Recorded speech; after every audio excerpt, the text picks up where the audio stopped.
Hey guys, আমি সাইফান আছি আপনাদের সাথে এবং কথা বলতে চাইতেছি।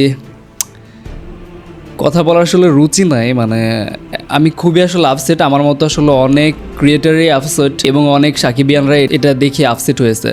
সাকিবিয়ানদের জন্য আসলে এটা নতুন কিছু না। প্রথম থেকে যদি আপনারা দেখেন যে শাকিব খানের যতগুলো বন্ধু ছিল তারা পরবর্তীতে স্বার্থের কারণে শাকিব খানের শত্রুতে পরিণত হয়েছে।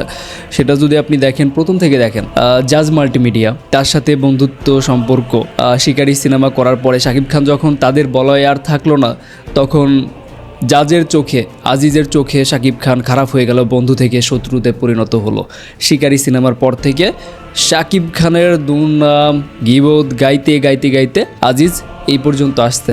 এখন চুপ, টোটালি ঠান্ডা। শত্রুতা হওয়ার একমাত্র কারণ ছিল শাকিব খান কারোর আন্ডারে থেকে কাজ করবে না, যার কারণে আজিজের সাথে শাকিব খানের আর বনিবনা হয় নাই। সো বন্ধুত্ব থেকে শত্রুতে পরিণত হয়েছে। আচ্ছা, এর পরবর্তী সময়ে তারপরে এবিসি সেলিম, চিনেন নিশ্চয়ই, ওই যে 100 সিনেমার ঘোষণা দিল, ওনার সাথে শাকিব খানের খুবই ভালো বন্ধুত্ব হয় এবং একটা সিনেমা করে, সেটা হচ্ছে রংবাজ।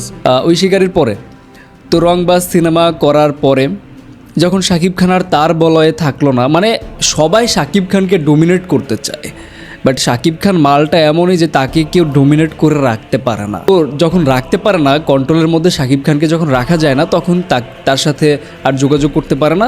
দ্যাটস ওয়াই তার সাথে তাদের শত্রুতা হয়। একজন সুপারস্টার নিজের মন মতো গল্প চুজ করে সিনেমা বানাবে। এখন যদি একটা প্রযোজক তার ঘাড়ের উপর মাথা দিয়ে যদি নিঃশ্বাস ফেলে সারাক্ষণ, সেটা কি সহ্য করার মতো বলেন? কেন এক প্রযোজক এক ডিরেক্টরকে দিয়ে শাকিব খান প্রত্যেকটা সিনেমা করবে? তো এই ডোমিনেট যখন শাকিব খানকে করতে পারে নাই, তখন সেলিম তার শত্রুতে পরিণত হলো। শেষমেশ সে দুর্নীতিগ্রস্ত হয়ে লাঞ্ছিত হয়ে বিদায় নিচ্ছে এফডিসি থাইকা। ওকে, সো এরপর আসলো এমডি ইকবালের সাথে পাসওয়ার্ড সিনেমা পর্যন্ত শাকিব খানের, না, বীর সিনেমা পর্যন্ত খুব বন্ধুত্বপূর্ণ সম্পর্ক। যখন দু একটা সিনেমাতে প্রডিউস করতে দিল, শাকিব খান তাকে সুযোগ দিল, 2-4 পয়সা কামানোর মতো সুযোগ করে দেওয়ার পরে যখন শাকিব খানকে শেয়ার ডোমিনেট করতে পারে নাই, তখন শাকিব খান তার চোখে খারাপ হয়ে গেছে। ইকবাল এখন বাথরুমে গেলেও শাকিব খানকে গালি দিয়ে যায়, বাথরুম থেকে বের হলেও শাকিব খানকে গালি দিয়ে বের হয়। যেই গডফাদারগুলো তাকে ডোমিনেট করতে পারে নাই, তাদের চোখে সে শত্রুতে পরিণত হয়েছে। দেন 2024-এ এসে তুফান সিনেমার অ্যানাউন্সমেন্ট, টিজার, এইটা আসার পরও কি মানুষের জ্বলবে না? কিছু বন্ধুত্বের ফাটল কি দেখবো না আমরা? অবশ্যই। আরশাদ আদনান গত 2টা সিনেমার প্রযোজক ছিলেন, আরশাদ আদনান, প্রিয়তম ভাই এবং রাজকুমার। কত ভালো ভালো কথা শাকিব খান সম্বন্ধে, আহা। বাট একটা পোস্ট তিনি করছেন যে নকল পণ্যে বাজার 6 লাভ, হ্যাঁ ভয় পাইছি এত কপি এবং নকল দেখে। কি বুঝলেন? এইটা কি আসলে আরশাদ আদনানের মতন একজন বড় মাপের ব্যক্তিত্বের কাছ থেকে আশানুরূপ কথা? এটা আসলে নতুন কিছু না। আমি বললাম প্রথম দিকেই যে সাকিবের আজকে যে বন্ধু, কালকে স্বার্থের কারণে সাকিবকে সে শত্রুতে পরিণত করবে। আমরা এটা আগেই ভেবেছিলাম। এখন আই ডোন্ট নো যে আরশাদ আদনানের সাথে এত তাড়াতাড়ি এটা ঘটে যাবে। আর এই পোস্টটা যখন আরশাদ আদনান করেছে, প্রায় 4 ঘন্টা হয়ে গেছে আমি ভিডিও বানাতে বসছি, এতক্ষণে তো পুরো নেট দুনিয়া তোলপাড় হয়ে গেছে। সে একটা ভালো পোস্ট করতে পারতো, অ্যাপ্রিসিয়েট করতে পারতো, যেটা আমি আগের ভিডিওতে বলছি। সাকিবিয়ানদের কষ্টের জায়গা হলো এইটা যে শাকিব খানের যে আজকে বন্ধু হয়, কালকে শত্রু হইতে তার 2 মিনিটও টাইম লাগে না। আরশাদ আদনানের কাছ থেকে আমরা এটা আশা করি নাই, এমনকি কেউই আশা করে নাই। কপি, একটা সিনেমা না দেখে আপনি কপি কিভাবে বলে দিতে পারেন? এটা আসলে আপনার কাছ থেকে অপ্রত্যাশিত। আপনি যেটা বলেছেন আসলে এটা আমাদের মনক্ষুণ্ণ হয়েছে আমরা, এবং সাকিবিয়ানরা তাদের হৃদয়ে রক্তক্ষরণ হয়েছে। বিশেষ করে আপনাকে অনেক ব্যক্তিত্ব সম্পন্ন মানুষ মনে হয়। আপনি যতগুলো ইন্টারভিউ দিয়েছেন, খুব ভালোভাবে গুছিয়ে কথাগুলো বলছেন। এটাও বলতে পারতেন, অ্যাপ্রিসিয়েট করতে পারতেন। আমার মনে হয় না শাকিব খানের সাথে আপনার কোনো সমস্যা হয়েছে। এটাও হতে পারে যে আপনি রায়হান রাফির ওপরে এটা বলছেন, এবং যদি সেটাই হয় তাহলে এই মুহূর্তে সেটা না বললেই কি হতো না? কারণ রায়হান রাফির সাথে তো কাজ করতেছে শাকিব খান স্বয়ং, আপনার বন্ধু।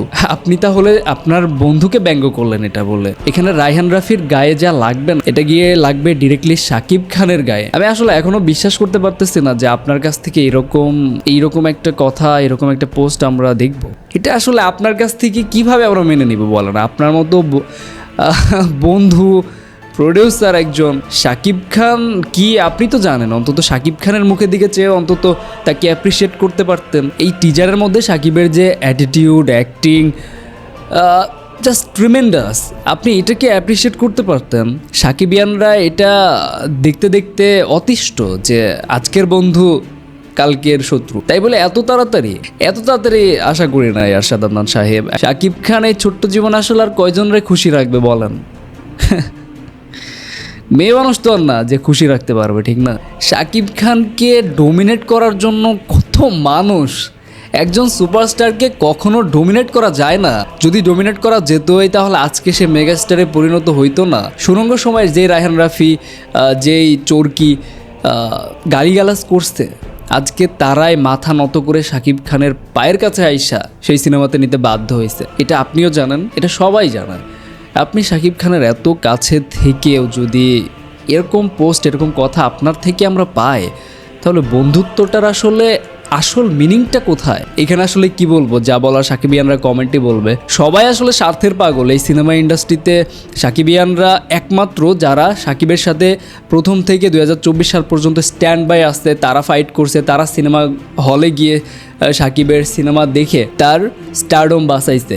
একমাত্র বন্ধুত্ব সম্পর্ক, একমাত্র রিয়েল ভালোবাসা যদি থেকে থাকে তাহলে সেটা দিয়েছে সাকিবিয়ানরা, এছাড়া আর কেউ দেয় নাই। সাকিব খানের সব থেকে খারাপ সময়ে সাকিব খানকে সাপোর্ট দিয়ে গেছে তার ফ্যান, আর তার স্টারডম, মাই গুডনেস ভাই, এটা তো আসলে বলে শেষ করার মতো না। যে যত বড় লেভেলের মানুষ আসুক না কেন, সাকিব খানকে কটূক্তি করে পার পেয়ে যাবে, আর সাকিব খানের ফ্যান পেজরা তাকে ছাইরা দিবে, এরকম ফ্যান পেজ সাকিব খানের না। সাকিব খানের ফ্যান পেজ তার জন্য সব কিছু করতে পারে, তার জন্য সব রকমের ফাইট দিতে পারে, এইরকম ফ্যান বেস সাকিব খান তৈরি করেছে। পরিশেষে আসলে একটা কথাই বলতে চাই, স্বার্থের কাছে আসলে সব কিছু তুচ্ছ, বন্ধুত্ব বলেন, সব কিছু বলেন, কিন্তু স্বার্থের কাছে একটা ভালোবাসা প্রথম থেকে আজ পর্যন্ত আছে, এবং ভবিষ্যতে সেই ভালোবাসা একমাত্র সাকিব খানকে দিয়েছে সাকিব খানের ভক্তগুলা। আমার মনে হয় সাকিব খানের ভক্তগুলার জন্য সাকিব খান আজ পর্যন্ত বেঁচে আছে, সিনেমা ইন্ডাস্ট্রিকে এখনো পর্যন্ত চাঙ্গা করে যাচ্ছে। যাই হোক, তুফানের জয়ধ্বনি চলছে চারিদিকে, পুরা ট্রেন্ডিংয়ে, ফেসবুক এবং ইউটিউবে চারিদিকে ট্রেন্ডিংয়ে রয়েছে। নেগেটিভিটি যে যতই ছড়াক না কেন, সাকিবিয়ানরা আছেন, প্রোটেকশন করবেন, এবং ইচ অ্যান্ড এভরিথিং আপনারা সাকিব খানের পাশে থাকবেন, বাকিটা সাকিব খান দেখে নেবে।